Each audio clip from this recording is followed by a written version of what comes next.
Capacity grant commission जो था, यह एक प्रकार का जान लीजिए सवर्णों के लिए काला कानून। यह सवर्ण, हम सवर्ण ऐसे हैं जो सभी के प्रति सदैव समर्पित रहते हैं। हमने सभी को देने का काम किया। आप शुरू से हमारे पूर्वजों से उठाकर देख लीजिए, सवर्णों ने सबको देने का कार्य किया है। देने के बावजूद भी हमेशा टारगेट पे कौन रहता है? सवर्ण रहता है।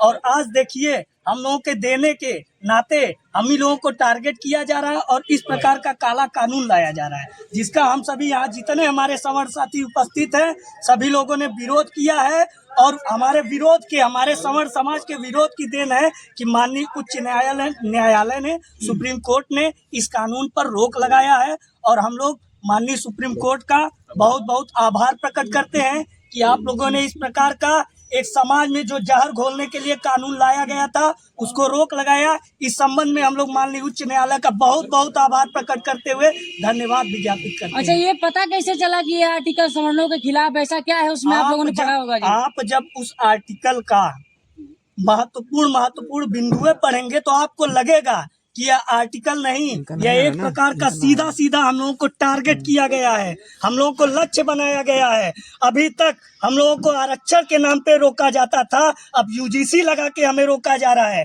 पहले जब भी कोई परीक्षाएं होती हैं, मैं परीक्षाओं को एक रेस मान लेता हूँ। रेस में 20 छात्र उतरते हैं, कोई ओबीसी होता है, कोई एससी होता है, कोई एसटी होता है, कोई जनरल होता है, लेकिन आरक्षण सभी को दिया जाता है, जनरल को नहीं दिया जाता है। क्या हमारे कंधे पे पंख लगा है कि हम उड़ जाते हैं उस रेस में? जितने सीसी का, जितने क्यूब कैपेसिटी का दिमाग आपका है, उतने ही क्यूब कैपेसिटी का दिमाग हमारा भी है।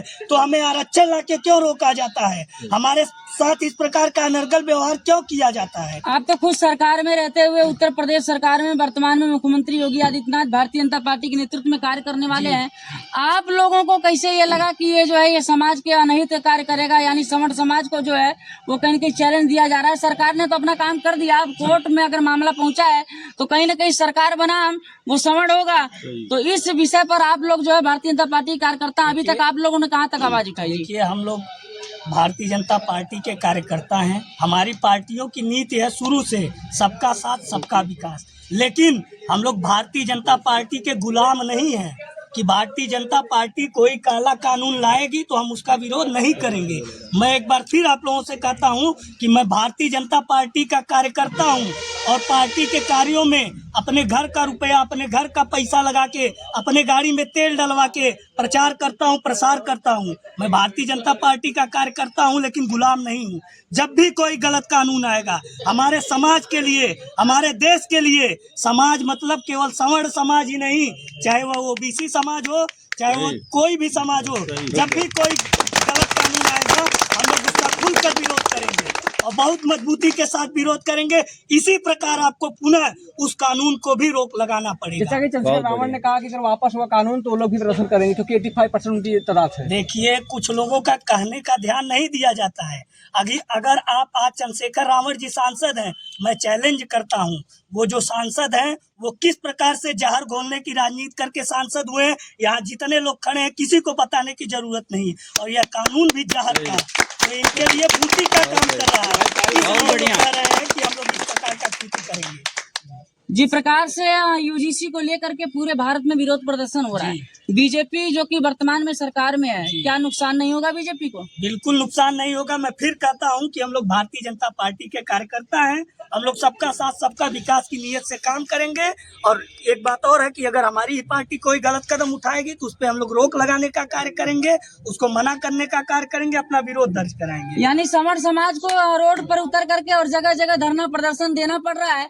क्या ये बात शीर्ष नेतृत्व को पता नहीं है? क्या ये बात भारतीय जनता पार्टी के शीर्ष नेतृत्व के जो नेता उनको जानकारी नहीं है? देखिए, मुझे लगता है कि जानकारी में सभी के है, लेकिन जिस प्रकार की मैं सदैव समाज सेवा का कार्य करता हूँ, समाज हित की बात उठाता हूँ, मैं क्षमता रखता हूँ बोलने का, और मुझे आभास हो रहा है कहीं ना कहीं उन बड़े नेताओं में वह क्षमता नहीं है, इसलिए वह आवाज नहीं उठा रहे। बीजेपी में कई सारे बड़े नेता हैं जो ब्राह्मण हैं। आप बात करते हैं योगी जी मुख्यमंत्री हैं, वो खुद सवर्ण है, उन्होंने अभी तक देखिए, इस कानून के आने के बाद भी यहाँ जितने लोग खड़े हैं, हम लोगों का एक का नाम है, I love Yogi ji, roll back Yogi UGC. हम लोग माननीय मुख्यमंत्री जी को अपना हीरो मानते हैं, अपना अभिभावक मानते हैं, अपना पथ प्रदर्शक मानते हैं। और यूजीसी को लेकर के उन्होंने कोई पोस्ट तो नहीं किया है। देखिए, यूजीसी को लेकर इतने बड़े सूबे के वो 25 करोड़ आबादी वाले राज्य के मुख्यमंत्री हैं, अगर उनकी किसी प्रक्रिया या क्रिया से कोई अभी घटनाएं दुर्घटनाएं हो जाए तो उसका जिम्मेदार फिर कौन होगा?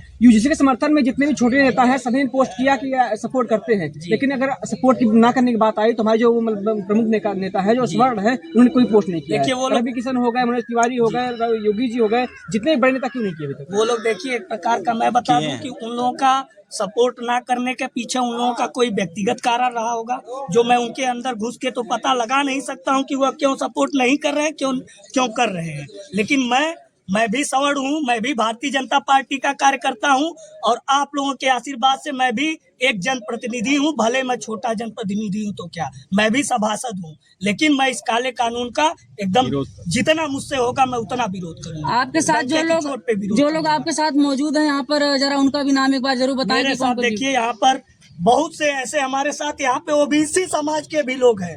मैं बता दूं, इस कानून से जो ओबीसी समाज के लोग खुश हो रहे हैं वो खुश ना हो, वो भी इस कानून के दायरे में आते हैं, और वह भी आज हम फंसाए जाएंगे तो कल वो भी कहीं ना कहीं फंसाए जाएंगे। हमारे साथ पंकज मिश्रा जी हैं, हमारे साथ सच्चिदानंद सिंह सच्चा जी हैं, डप्पू भैया हैं, दिनेश चाचा हैं, हमारे साथ अमित मोदनवाल है, हमारे साथ अभिषेक पांडे जी हैं, हमारे साथ राघवेंद्र शुक्ला जी हैं।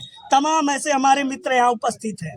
देखिए, जो गलत है, गलत का विरोध होना चाहिए। जिलाधिकारी के माध्यम से आप लोगों ने ज्ञापन आगे पहुंचाया? जी, आज हमारे पार्टी के या फिर हमारे सवर्ण समाज के जागरूक युवा, क्रांतिकारी युवाओं ने जिस प्रकार से जिले पे आज कार्य किया है, जिले के साथ साथ उन्होंने जिलाधिकारी महोदय को एक ज्ञापन देके अपनी बात को आगे पहुंचाने का कार्य किया है।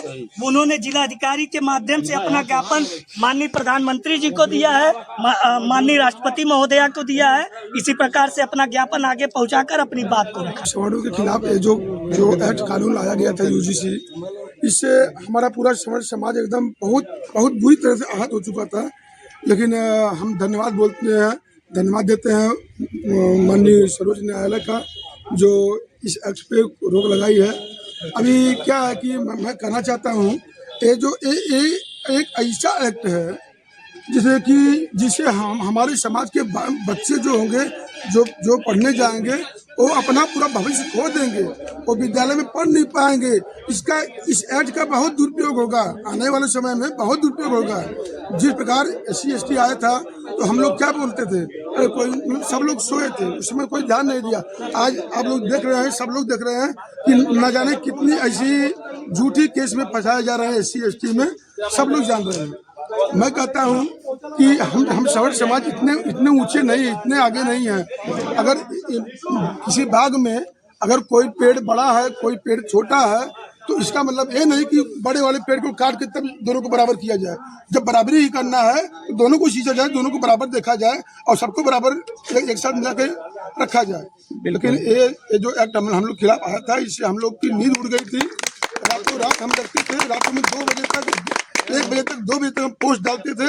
अब हम पूरे सभी उत्तर प्रदेश, पूरे अपने देश के सभी सवर्ण समाज के भाइयों को धन्यवाद देना चाहता हूं, जो सोशल मीडिया के माध्यम से इतना पोस्ट किए कि माननीय सर्वोच्च न्यायालय को इस पे ध्यान देना पड़ा। हाँ, हम लोग के पक्ष में सुनवाई